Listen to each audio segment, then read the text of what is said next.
thanks everyone. Okay, I started Kuya 5 years ago as a private company. Initially, we identified the BETHANIA silver mine, an undercapitalized but very, very rich, exciting silver mine in Peru to invest in. We had an earn-in kind of JV structure with the original or the previous owners. And then we went public in 2020, so 2 years ago now, and we bought them out. So we own 100% of our flagship asset, and that's mostly what I'm going to be talking to you about today.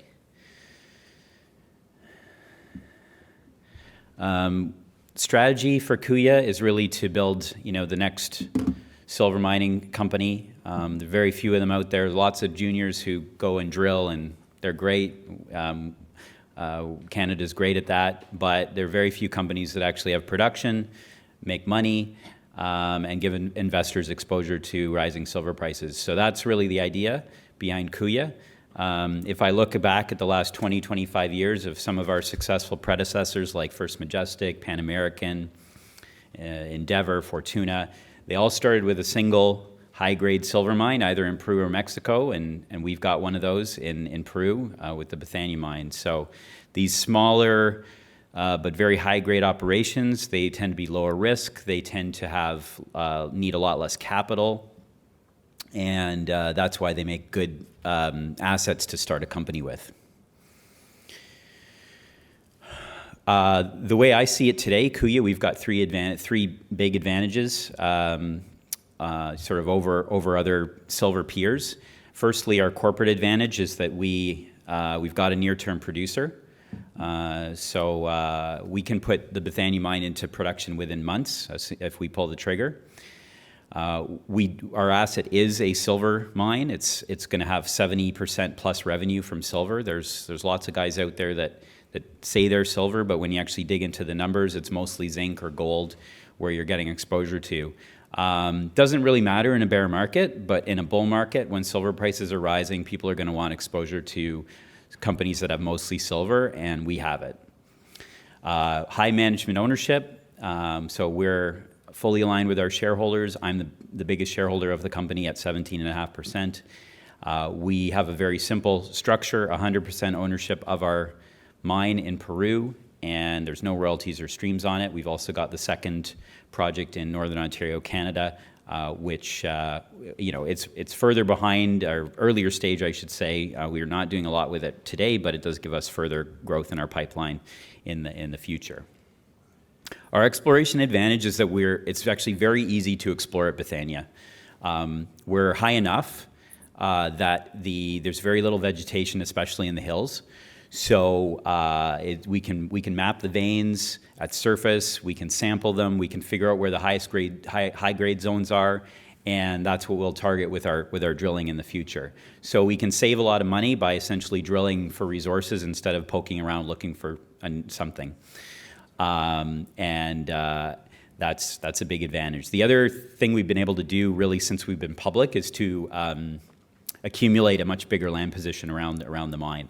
So we've been just kind of fortunate with the timing there. When properties come available, we've been able to buy them, and we've got I'll show you a map in a second. We've got a big land package, a whole district around the mine now. The production advantage is that we know what we're doing. The mine was in production up until 2016, so we've got the recent history we can rely on in terms of the mining method. We know it. Mining costs, we know what they should be. The metallurgy, the recoveries, how to sell the concentrate, where our labor force is going to come from. We know all those questions already, which gives us a huge advantage when we go back into production. All right. Well, silver equities are really cheap. I'm using one of the silver indexes here as a proxy. But when you get into a silver bull market, two things will happen. First of all, the equities will outperform the metal, which we haven't been seeing. You can see the trend's been the opposite. It's been down. And silver will outperform gold. So, both metals go up, but silver goes up more. And we've seen that basically every precious metals bull market since the 70s. So anyway, that's something to watch for, but you can see based on the last, I think we've got 10 years of history there, maybe 12, going back to 2010.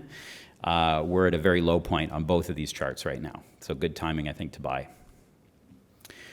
Here's where we're located. The BETHANIA silver mine is in central Peru in the mining belt, silver lead zinc mining belt. You can see some other famous mines close by to us, public companies that you guys would know. And we're in a good area, road access right to site. Remember, this was a producing mine, so we've got haul roads. And we're 3 hours away from that city there, Huancayo, which I've got on the map. That's a city of about 500,000 people. So, very handy to have that close by in terms of infrastructure. We've got 2 ways for our shareholders to win, whereas most companies only do exploration, which is our red line there, our red track. We love our exploration. We think it's as good or better than anyone else's.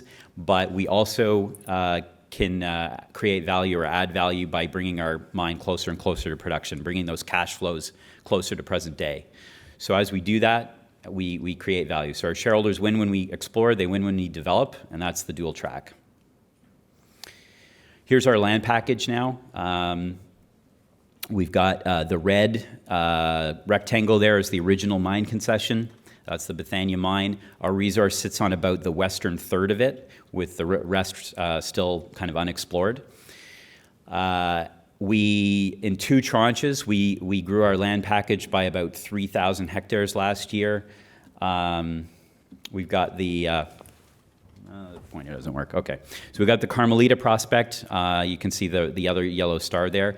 That deal came with another 800 hectares around it. It's an artisanal mine, but it looks very similar, almost identical to BETHANIA, silver, high-grade silver with lead zinc. And so we acquired that, and anything we find there, we can truck to BETHANIA. It's only 3 kilometers away. We also like the exploration opportunities there on that land, and we've been exploring them recently, and stay tuned for news on that. The second deal we did was a property auction that we participated in with the government, run by the government, and we got another swath of properties around sort of north and south of BETHANIA there, where a lot of those red stars are on the map. Those are all veins that come to surface that we've identified. So we'll be methodically going after those targets as well as exploring at the mine itself. I'll skip that one. All right, so our current resource sits essentially around the mine workings. We drilled there because we wanted to drill off a resource that we could put into production and do a mine model on. So we focused our drilling last year on sort of the immediate mine area. We have 18 veins there in the model, of which we subdivide that into 3 vein systems. Here are the vein systems, the 3 vein systems. So these are 3 major structures that sort of cross east-west along our property. They're all 3 parallel to one another. And they're all roughly equal in terms of their importance, in terms of the resource. You can see our resource numbers measured and indicated. We've got the silver equivalent and the silver by itself there. By the way, our byproducts are lead zinc mostly, and then we have a little bit of copper and gold in there as well. Let's zoom in on one of those 3 vein systems. This is called Doce de Mayo. It's the most mined of the 3 historically. And we've got a little bit deeper model on here just based on where we drilled, but all 3 of them are sort of around 200 meters deep. Now these vertical vein systems can go hundreds of meters deeper than where we are today. In fact, there's some in Peru that go 1 kilometer deep. So we're not sort of looking at that anytime soon, but we do believe we've got much more to do here at depth, and that'll be something that we pursue in the coming months and years. We did a PEA on a mill project, so the strategy has been to build a mill at site and go back into production with an expanded underground mining rate. So we did that. The project's extremely robust, triple-digit IRRs, quick payback, less than a year. We've got a manageable capex of about 14 million plus a contingency brings it up to 18 million. All in sustaining costs sort of between $10 and $12 life of mine, and producing about 1 to 1.5 million ounces of silver. This is really a starter operation. It was easier for us to permit it this way, so we were successful. We have all of our permits to build this mill now. And what we would then do, what we'd look to do in the future is expand. It's always easier to expand a mill than it is to build it in the first place, especially from a permitting point of view. So we'll be able to permit the expansion while we're making money is the idea, and that's something. So we think this will be a much bigger mine in the future, but we want to start it up at this rate first. CapEx, I'll let you. This presentation's on our website, so you can see some of these details. We don't have time for them in a quick presentation, but one thing I do want to note here is the toll milling column here. So while we were doing our PEA, our consultants sort of brought to our attention that the mine development takes about 6 months and the mill construction takes about 12 months. So we have about 6 months in there where nothing's happening in the mine. So we thought, okay, well, we can toll mill. There's lots of nearby mills in Peru. It's a very common thing to do there, and start generating some cash back while we finish the mill construction. So that went into the model, and it was quite accretive to do that. It reduces our payback, and it increases the IRR. But more importantly, it's something we could actually do on its own without building the mill as well, and that's something in this current, very tough environment that we've been in, we're also considering. So we might just start toll milling just to get the project started and the mine developed, and we can always build the mill later. All right, the exploration is really what excites me as much as anything. We've barely scratched the surface on this project, and keep in mind here we're looking at the immediate mine area here, and the next few slides we're not even going to leave the original BETHANIA property. So we've got our 14 million ounce resource in the red triangle there. We've actually made more discoveries on surface since then, so it's going to be bigger than that. But it's open at depth, and the veins are open. You'll see on the next slide some of our best drill results from the previous program were some of our deepest holes. We also have this second area on the other side of the hill, which we discovered at surface last year, called the Hilltop Zone. I think by now we have 6 or 7 veins identified. There's 5 stars on this map. Including the Santa Elena vein, highest grade surface sample we've ever had at over 90 ounces per ton silver plus 5 grams gold.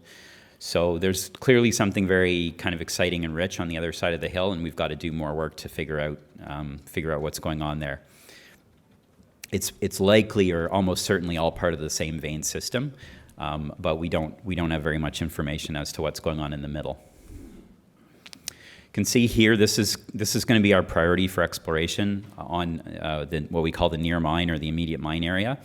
So priority number 1 is drilling BETHANIA at depth because it's open and that's a no-brainer. We just need to drill deeper, and we're going to get resources there. Priority number 2 is the Hilltop Zone. So that's you can see where that is, where the white stars are.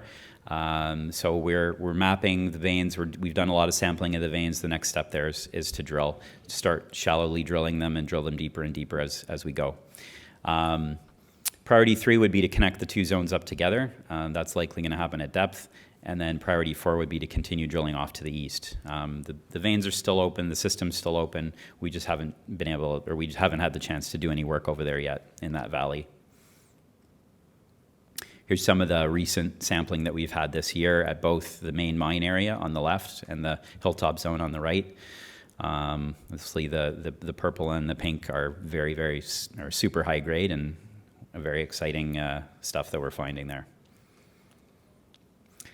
The second mine we have is the Carmelita project off to the 3 kilometers to the west there on that original map I showed you, and that has we don't have any resources there yet. We haven't really explored there yet, but we obviously know they were mining there up until 2020, the previous owners. So pulling out silver, lead, zinc ore. So we're going to go back there. In fact, we've already started going back there to start our sampling program. All right, a couple more things to wrap up. We've got our second project in Northern Ontario, Canada, the Silver Kings project. We acquired it last year.